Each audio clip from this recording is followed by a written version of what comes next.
ఈరోజు ఈ అంశాల పట్ల అందరూ ఇక్కడ సమావేశం కావడం చాలా మంచి ప్రయత్నంగా భావిస్తున్నాను.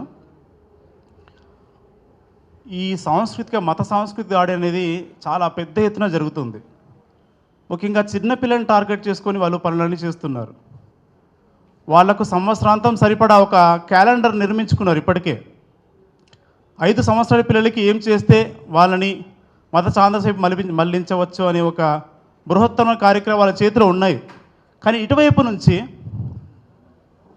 నుంచి అంటే అభ్యుదయకర భావజాలం నుంచి మత ఛాందసవాదానికి వ్యతిరేకంగా మాట్లాడగలిగే శక్తి నుంచి ఏ కార్యక్రమాలు లేవు. నిజానికి పిల్లల్ని వాళ్ళు ఎలా చేస్తున్నారంటే సాంస్కృతిక కార్యక్రమాలను నిర్మించుకొని ఆకర్షణ చేసుకుంటున్నారు. వాళ్ళని అయ్యప్ప స్వాముల మాల ఉంది, స్టెప్ బై స్టెప్ వానికి 18 సంవత్సరాలు వచ్చేంత వరకు గంటస్వామి చేసేదాకా వదలరు వాళ్ళు. గంటస్వామి చేసిన తర్వాత మళ్ళీ ఆ గురుస్వామి అనే పేరుతో అట్లాగే స్టిక్ చేస్తున్నారు.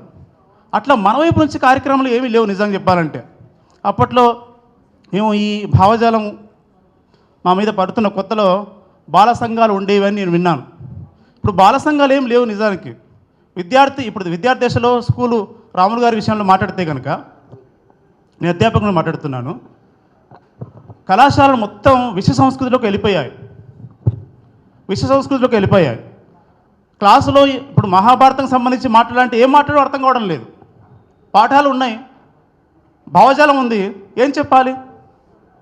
ఎయిడ్ చేసి చెప్పాల్సిన పరిస్థితి. ఇప్పుడు చాలా సంగీతమైన పరిస్థితిలో ఉన్నాను టీచర్లు అందరూ కూడా. నిజానికి అటువైపుగా ఒకసారి ఆలోచించాల్సిన అవసరం ఉంది. చాలా పెద్ద ఎత్తున బాలల నుంచి మొదలుకొని చిన్న భావజాల వ్యాప్తికి సంబంధించిన చిన్న పుస్తకాలు వేయడం, కార్యక్రమం నిర్వహించడం అనేది చాలా ముఖ్యమైన విషయంగా నేను భావిస్తున్నాను. ధన్యవాదాలు. Thank you.